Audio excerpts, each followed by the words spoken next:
Support for this episode is provided by listeners like you. If you'd like to be a part of the great people keeping this show going, please visit thelancast.com/donate.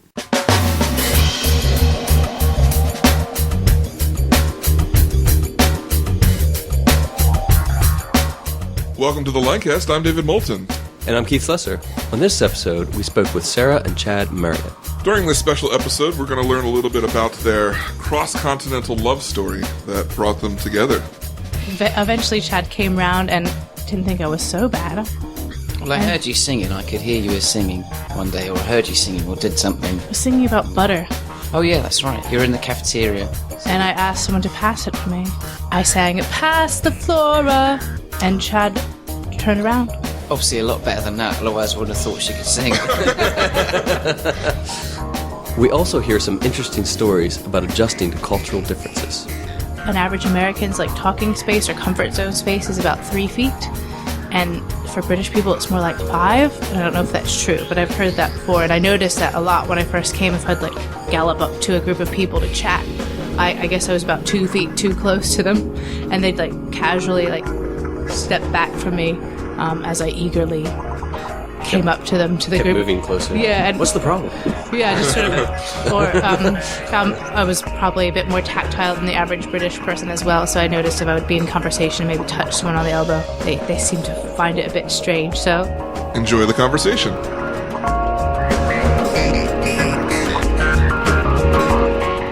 Well, Chad, Sarah, welcome to the show. Thank you very much. Thanks, David and Keith. She remembered the important part of the show. Don't acknowledge him. Well, we've got a lot to talk about. Sarah, you and I have known each other since kindergarten. Since we were very wee. Yeah, very, very tiny. And you've all grown up and married an Englishman, Chad here. That's true. You guys live in England. So we're going to talk about that. But let's start at the beginning. How did you guys wind up getting together? Let's hear this truly romantic love story. Truly romantic indeed. I attended a Bible college in England. That's how I come to England. And Chad is the musical director at the Bible college I attended. And I saw him the first day I was there. And I just thought he was the dreamiest. He, for some reason, did not reciprocate these feelings for a while. And What? I just thought she was just an obnoxious, loud American. I have no idea where he would get it. It's crazy. Crazy time. Now I've lost half your population. Right down They're all the done. tube. Vote him off. But eventually Chad came round and didn't think I was so bad. Well, I heard you singing. I could hear you were singing one day, or I heard you singing, or did something. I was singing about butter. Oh, yeah, that's right. You were in the cafeteria. And I heard you singing, and I Singing needed about butter. Butter, yeah. Just a spontaneous Butter. song came to me. Butter. Do you remember? Sorry, over there Butter. it's butter. And we hear is this the Lancast as well? Lancast. Lancast.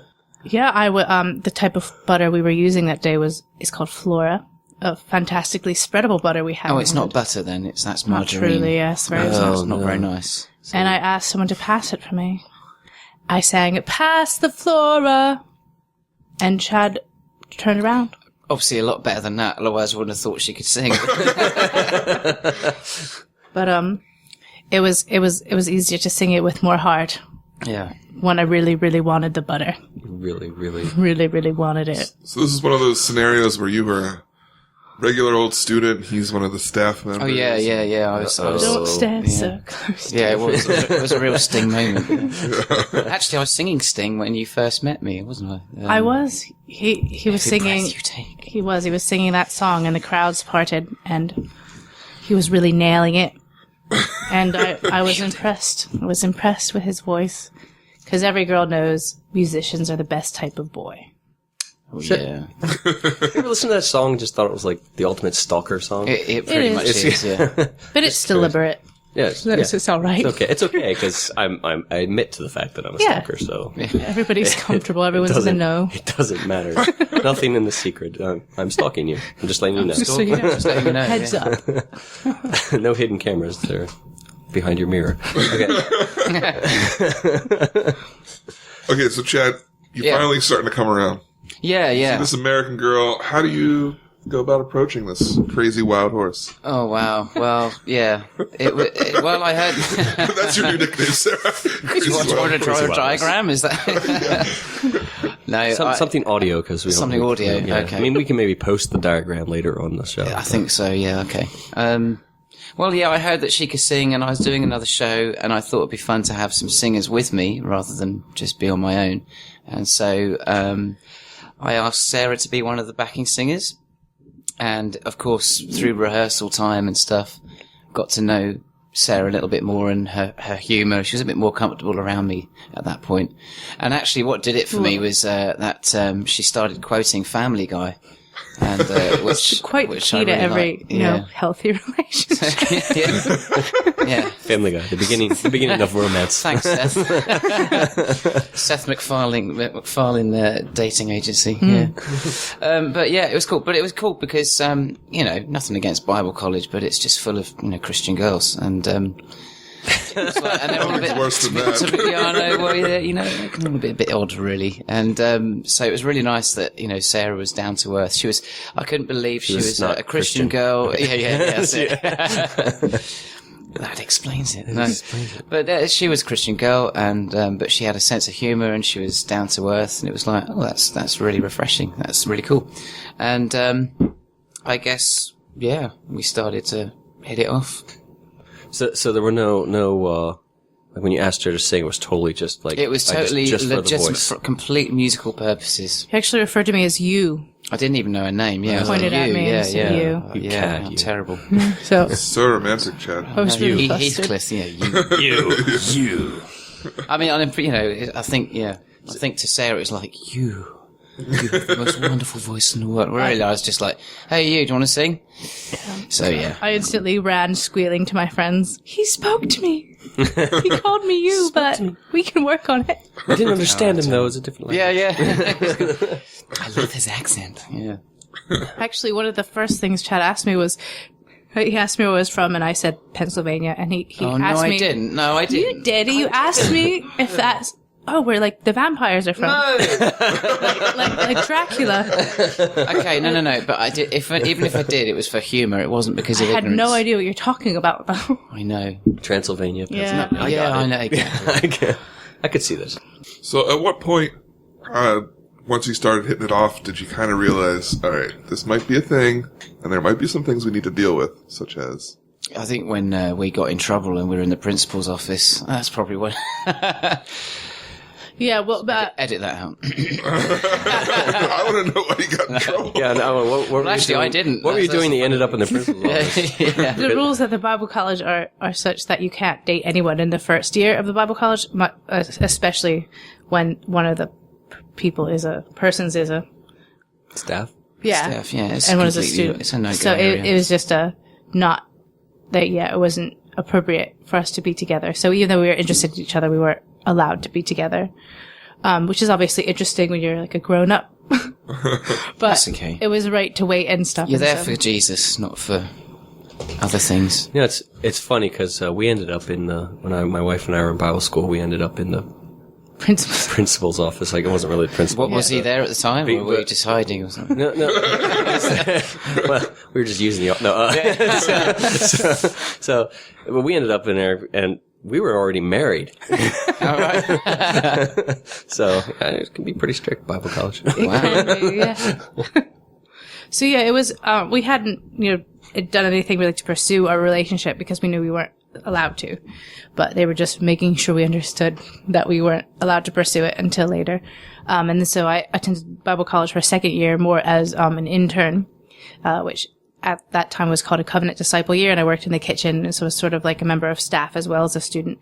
And partway through that year, we were released to pursue a relationship with each other. So then it seemed like a long wait for us. But we got there. We did. We did. When you say released, I either just imagine either a lawyer coming with paperwork, or like there being a gate, and you're like, the gate opens, and you just pluck it out. It's kind of like a strange combination of both. But it's for the integrity of the college, isn't it? Just to defend the college a little bit. It is, you go to Bible college to meet with God and get your life sorted out in that way. So you can't be distracted by. Well, yeah, but they say Well, you go but, to you know, YWAM to exactly. serve God too, but they don't call it young women after Well, men exactly. for nothing. Well, yeah. Okay, so Which brings an interesting question. Culturally, do women go to Bible college to get married in England? Because that's a very stereotypical... Oh, yeah, bridal college, yeah. Yeah, bridal college. No, I don't. Well, I don't know. I don't know. I'm not a woman, so you can't.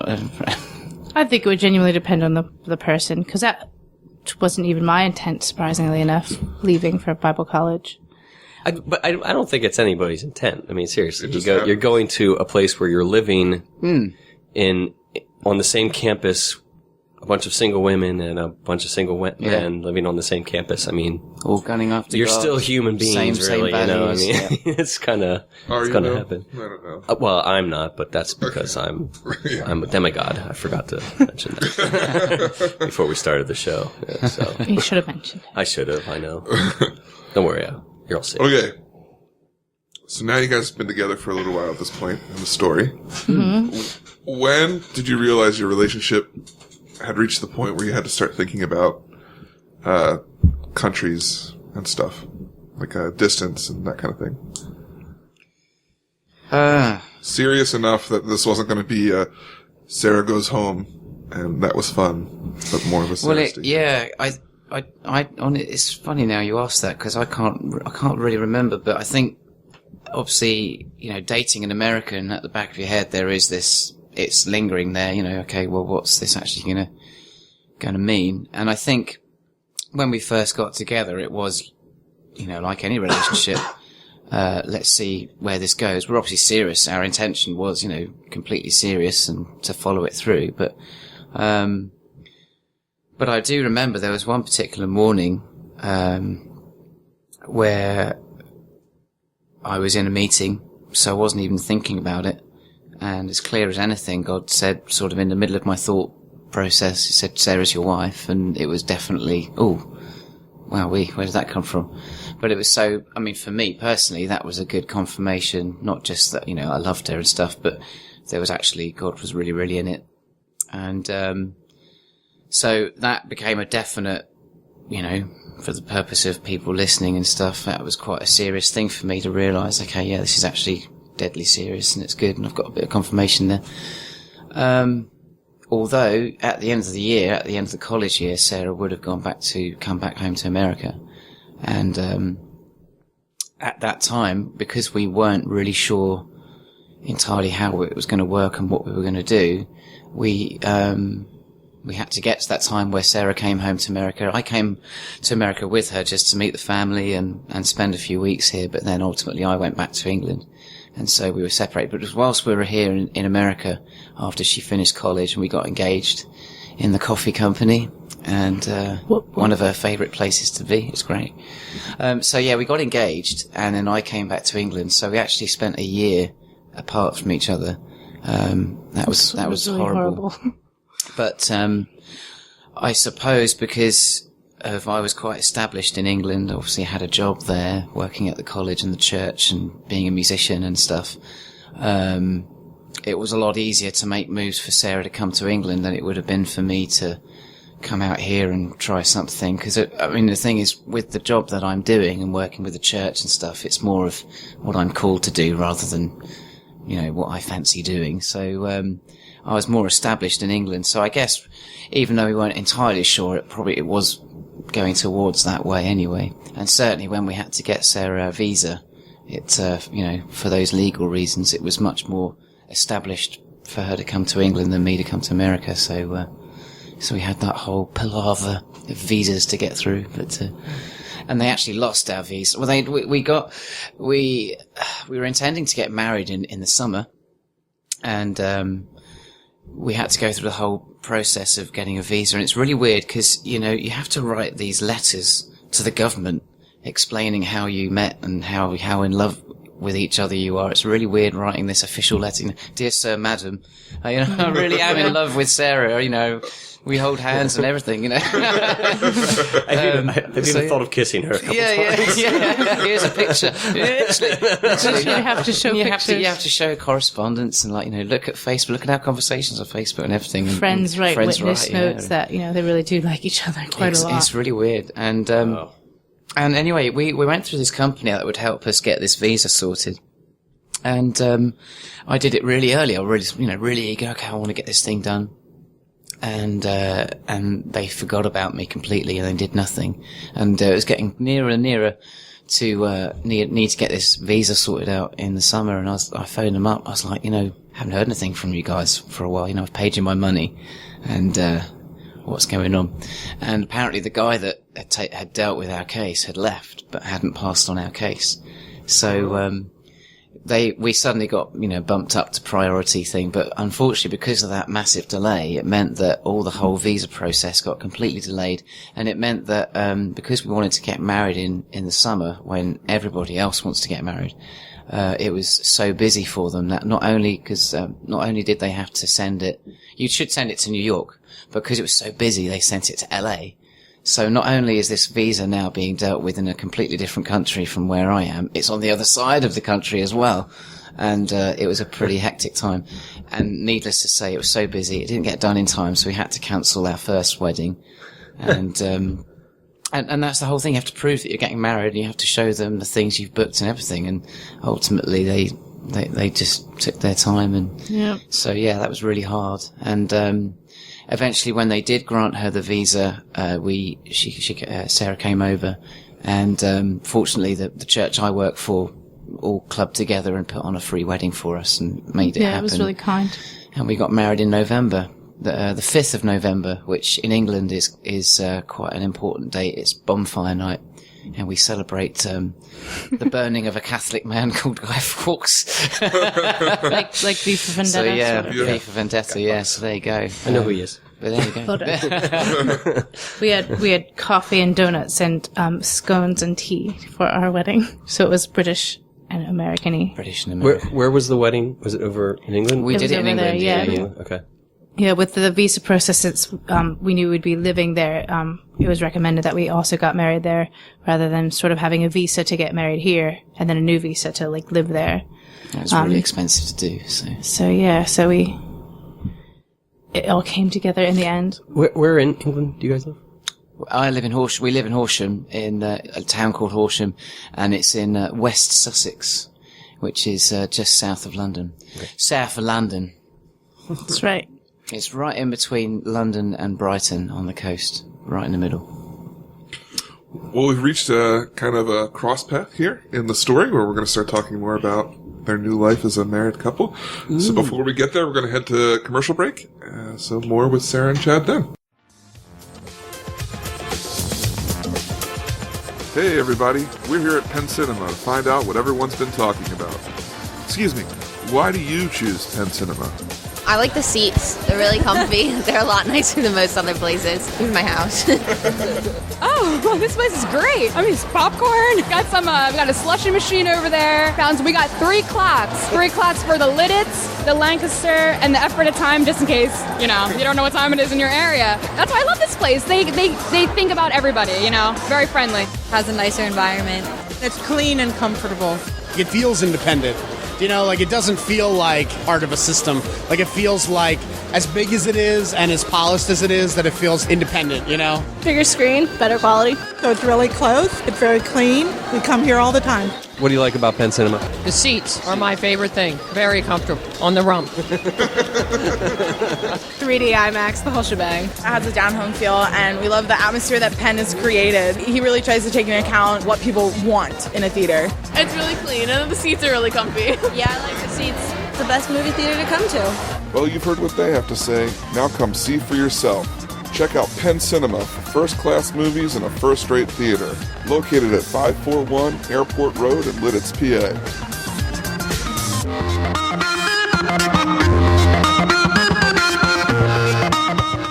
We're back on Lancast with Sarah and Chad Marriott. So, Sarah, what was it like for you adjusting to, now realizing that you are living in England permanently now, with your new husband who's a Brit. He is indeed. I thankfully had the couple years at the Bible College to sort of be more familiar with the culture, and I had relationship with some people there as well, but it still definitely is different, obviously, from Lancaster. And so, it took a bit of adjustment and things, and I couldn't work at first because of the way the visa works. So, I couldn't work. So I spent a lot of time at home, like waiting eagerly for Chad to get home from work, like a labradoodle. Or a mountain.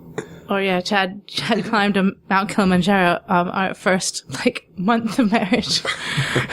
Basically, not quite, but, there was a lot of getting used to being there and, getting used to Chad being involved in lots of things, and,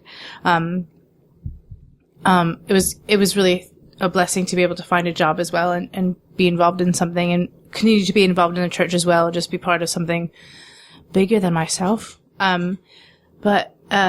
Yeah, we're always eager for a trip home, but it is good to be established there, and we know it's right, and it's where we're supposed to be. Well, taking a few steps back to even just coming to the area for college, what were some of the big things that kind of hit you as abnormal or something that you had to get used to, other than the fact that you probably spent a couple hours looking for Amish, right? Yeah, to know who to swerve around. I think one of the things I noticed at first was, they say that an average American's talking space or comfort zone space is about 3 feet, and for British people it's more like 5. And I don't know if that's true, but I've heard that before, and I noticed that a lot when I first came. If I'd gallop up to a group of people to chat, I guess I was about 2 feet too close to them, and they'd casually step back from me as I eagerly came up to them, to the kept group. Moving closer. Yeah. And what's the problem? Yeah, just sort of, or I was probably a bit more tactile than the average British person as well. So I noticed if I would be in conversation and maybe touch someone on the elbow, they seem to find it a bit strange. So I think I'm a little bit less American in those ways now. So hopefully it's not as abrasive to my British friends. Right, Chad? It's all right. We're all, I don't know. Yeah.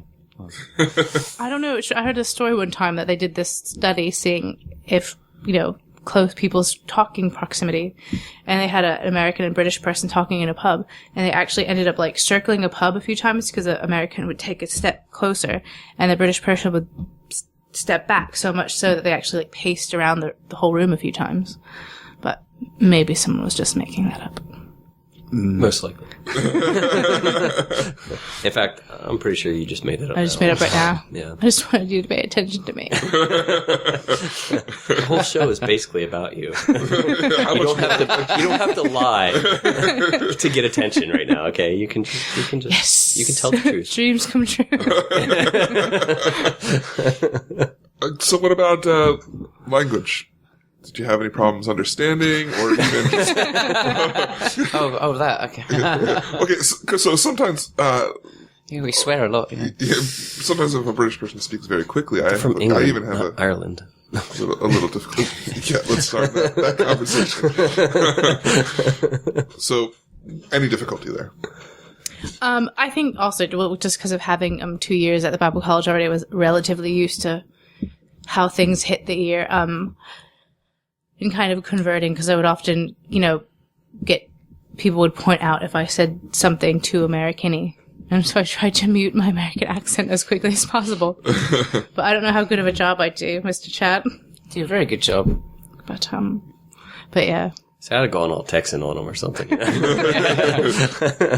Polar opposite. Well, let's switch things over to Chad. Chad, you have this great family in the States. Woo! Was coming here to meet them your first time in the States? Yes, it was. No, it wasn't. Oh, actually, no, it wasn't. No, not at all. I blocked that whole episode from my mind. How good is that?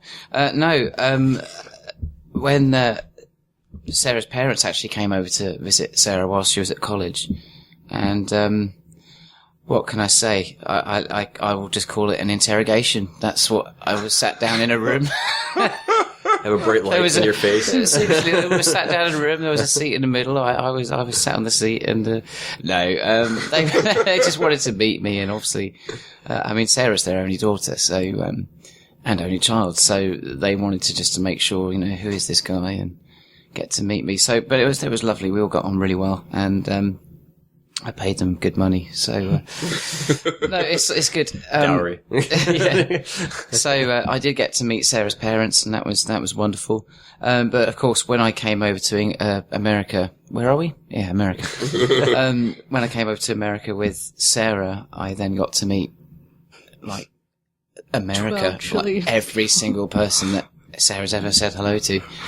All in one day. I kid you not. We put on this barbecue, and literally, I've never met so many people. And like 3 solid weeks of just meeting people. It was like crazy. But it was great. It was really, really great, and it was fantastic. Lots of eating. Yeah, it was lots of eating. It was great. It was wonderful. Yeah, so it was really good to get to meet, Sarah's family and friends, and I had been to America before that. I had been several times actually, but this was my first time in Pennsylvania, where Dracula comes from.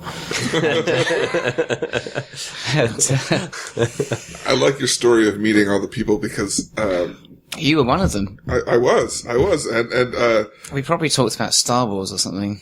I hope so. Or Lord of the Rings or something. It was, you were playing Frisbee. Other nerdish. Sure. I did. Yeah, I think Definitely playing Frisbee. Yeah.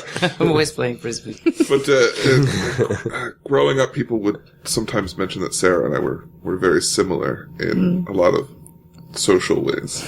Yeah. And so I mean, Sarah's beard is wonderful. Yeah, that's one of the things I've always thought. If people remember us for being alike for one thing, I want it to it's going to be the beard. Yeah. But having a lot of people, like keeping good relationships with a lot of people, is something we've both done. So I can. Yeah. I've had people been like, too many people. Like, you can't go anywhere and not see someone and I'm sure it's the same with Sarah. So it's great. Love Lancaster. Well, I was going to say, you said it was a lot of eating. Was that like your first Pennsylvania Dutch food experience? Yes, it was. Yeah, it was.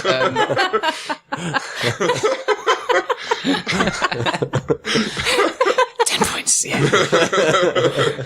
And I'm fascinated with the way you say on. You kind of have that on kind of sound. I love that. I love it. My ears prick up when I hear it. Were you confused when they said it's all? On. It's all. It's all. The cake's all. The cake's all. It's all what? Yeah. Love it.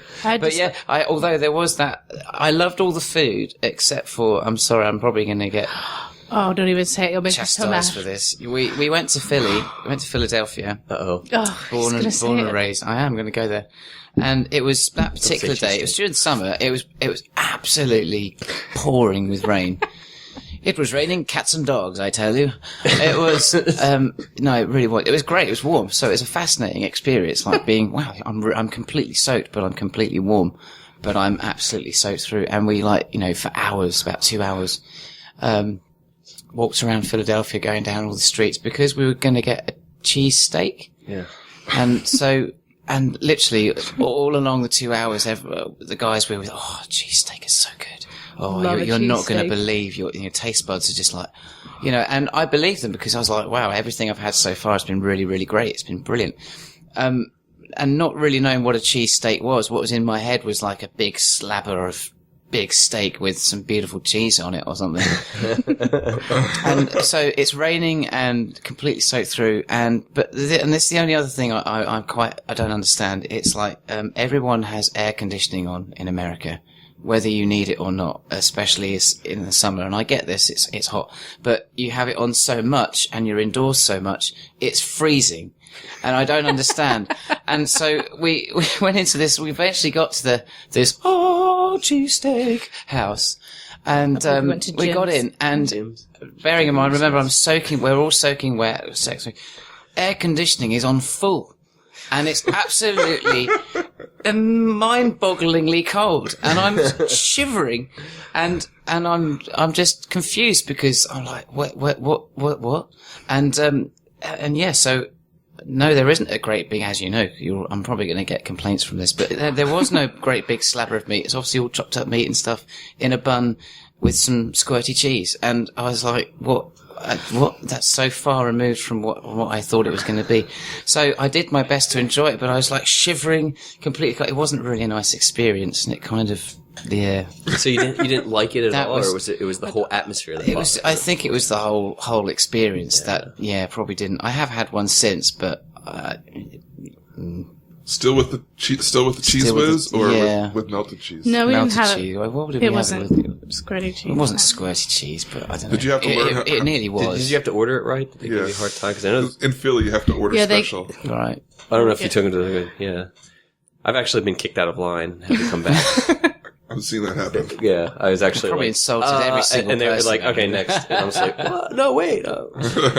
I have had one since, and it was quite nice, but I think it was just that whole. I just think, it was just a bit weird, a bit of a weird experience. Is there any food you don't like in England? Yes. Marmite, black pudding. Marmite. Sometimes too many sausages. I guess British people really like sausages wrapped in things. And pigs and blankets, sausages wrapped in bacon. Yeah, bacon. That sounds awesome. No, that's all. That is. I think delicious. sausage wrapped in like the pastry. Oh yeah, like a sausage roll. Yeah. I feel like pastry is like a shield between myself and the flavor.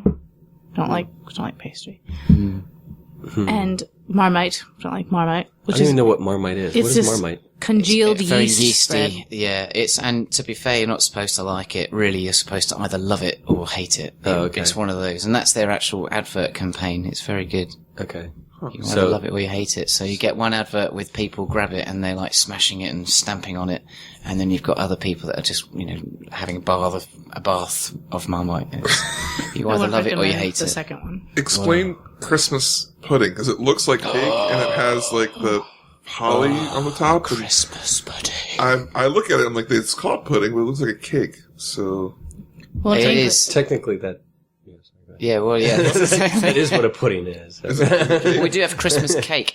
At Christmas, we have what we call mincemeat, and it's not meat. So I could, I think this could be an equal, cheesesteak, mincemeat could be the same confusion if you were met with it, No, but mincemeat, there's a language barrier there, so And mincemeat is basically raisins and very rich bits of fruit and stuff with alcohol and stuff all congealed together, and it's great. It's kind of like a fruit. Yeah, it is. It's just a terrible fruitcake. It's not. It's awesome. It's so good. And sometimes they even light it on fire. They do. You're supposed to. It's a customary thing. You absolutely cover it with brandy and you set light to it, and there's holly, and everyone takes a photo of it.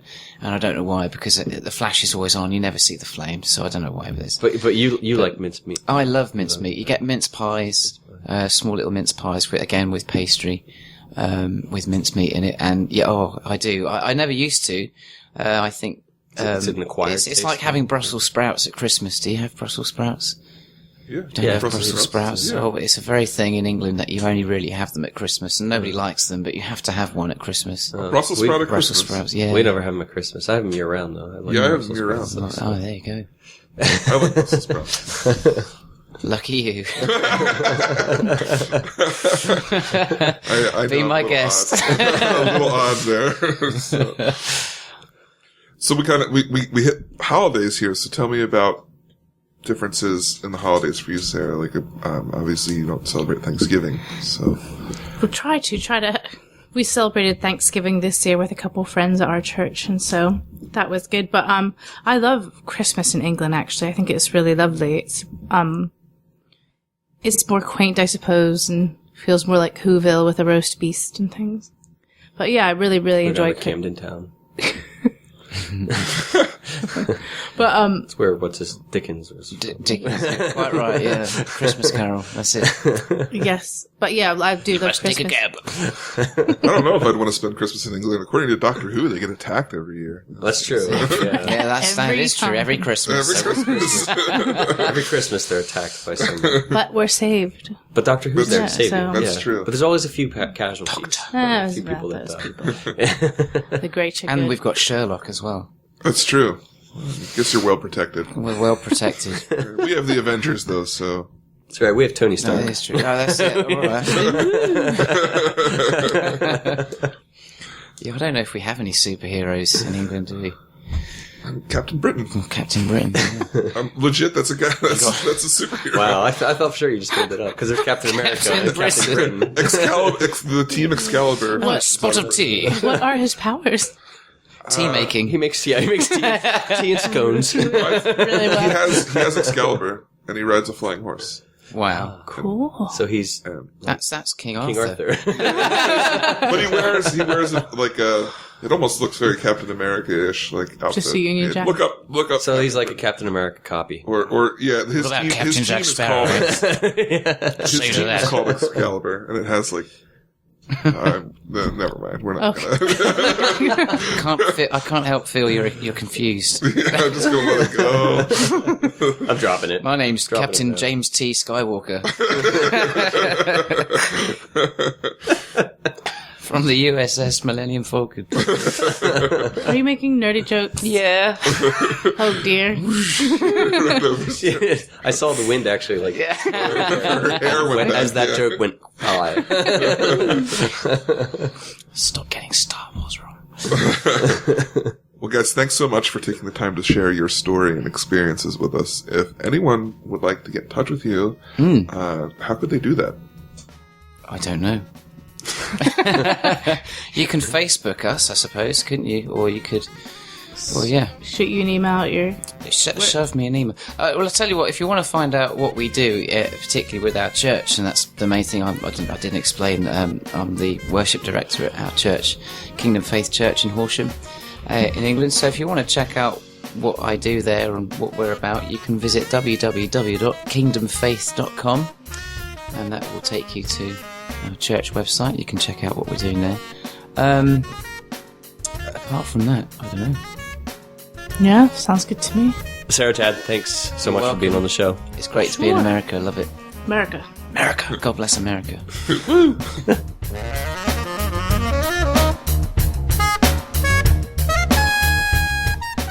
We hope you've been enjoying the Lancast. This episode was produced by myself, David Moulton, with show notes by Keith and Lawrence Lesser. All pertinent links to this episode can be found in the show notes at thelancast.com. If you specifically liked this episode, we ask that you consider making a donation. Every little bit helps. Even $1 a show can keep us going. If you'd like to help support us, you can do so by going to thelancast.com/donate. And don't forget to subscribe in iTunes and tell a friend about the show. So, for the Lancast, I'm David Moulton, And I'm Keith Slesser. asking, are you in the cast?